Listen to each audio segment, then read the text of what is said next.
18 প্রাইমে বাজে খবরের দিকে নজর। গ্রেফতারির সংখ্যা তৃণমূল নেতাদের, সতর্কতামূলক গ্রেফতারির আশঙ্কা নেতাদের। রাডারে আনুমানিক 800 তৃণমূল নেতা।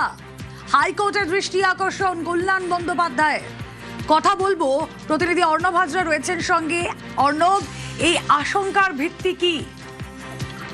দেখো, সিনিয়র অ্যাডভোকেট কল্যাণ বন্দ্যোপাধ্যায় তিনি প্রধান বিচারপতি ডিভিশন বেঞ্চের দৃষ্টি আকর্ষণ করে জানান যে রাজ্য জুড়ে জেলা ভিত্তিক বা বিধানসভা ভিত্তিক প্রায় 800 তৃণমূল কংগ্রেস বিধায়ক, প্রাক্তন সাংসদ, কাউন্সিলর, নেতা, স্থানীয় নেতা সব মিলে তাদেরকে ট্রাভেল মেকার বানিয়ে লিস্ট বা তালিকা তৈরি করেছে নির্বাচন কমিশন। এবং সেই তালিকার জেলা ভিত্তিক বিস্তৃত নাম, মানে একাধিক নাম দিয়েই তারা জনস্বার্থ মামলা দাখিল করেছে। এবং সেখানে বলছে এই ধরনের তালিকা আদতে এই একটা রাজনৈতিক দল যেখানে গণতন্ত্র থাকবে, সেখানে সব রাজনৈতিক দলের সেখানে পার্টিসিপেট করবে, কিন্তু যেভাবে তালিকা প্রকাশ করছে সেখানে কোথাও একটা গ্রেপ্তার করা হতে পারে বা গৃহবন্দী করা হতে পারে, এই ধরনের আশঙ্কা তারা করছেন। অবিলম্বে এই ধরনের বেআইনি যে তালিকা নির্বাচন কমিশন তৈরি করেছে সেটাকে বাতিল করুক কলকাতা হাইকোর্ট, এমনই দাবি নিয়ে মামলা দায়ের করা হয়েছে। এবং কাল বা পরশু, মঙ্গলবার বা বুধবার এই মামলা শুনানির জন্য আসতে পারে। কিন্তু তার থেকেও যেটা উল্লেখযোগ্য, এই তালিকায় কার নাম নেই। বর্তমানে এখনো যারা বিধায়ক রয়েছেন পশ্চিমবঙ্গ বিধানসভার, সেই বিধায়কদের নাম যেমন রয়েছে, একাধিক কাউন্সিলরের নাম রয়েছে। এছাড়া সব থেকে ইন্টারেস্টিং, তুমি যদি দেখো যে একদিকে সোনা পাপ্পুর মতো নটোরিয়াস ক্রিমিনালদের তালিকায় নাম রয়েছে, তার পাশাপাশি বেহালা পূর্বে যিনি বিধায়ক বা বিধায়িকা, এক্ষেত্রে রত্না চট্টোপাধ্যায়ের নাম ওই তালিকায় রয়েছে। এছাড়াও একাধিক নাম কিন্তু সেখানে রয়েছে এবং সিটি এমএলএ, প্রাক্তন সাংসদ প্রত্যেকেরই নাম সেখানে কিন্তু দেওয়া হয়েছে। এবং সেখানে পরেশচন্দ্র অধিকারী, উদয়ন গুহ প্রত্যেকেরই নাম কিন্তু সেখানে রয়েছে।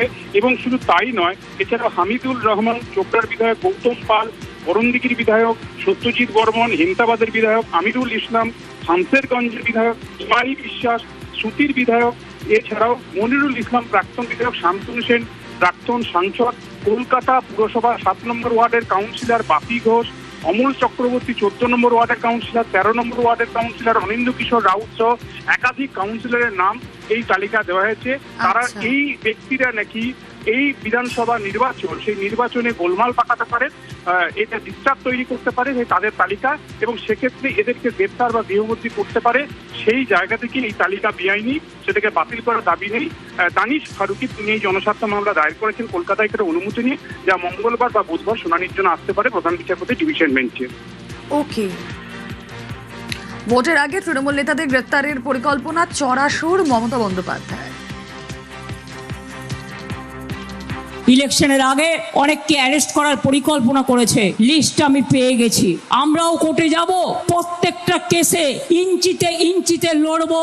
শুধু তৃণমূল কংগ্রেসকে টার্গেট করেছে, তৃণমূল কংগ্রেসের সব চোর আর বিজেপি সব সাধু। এই বীরভূমের নেতা একজন লড়ছে, কোটি কোটি টাকা কয়লার থেকে খায়, এবং আমি জানি তার নামও কি।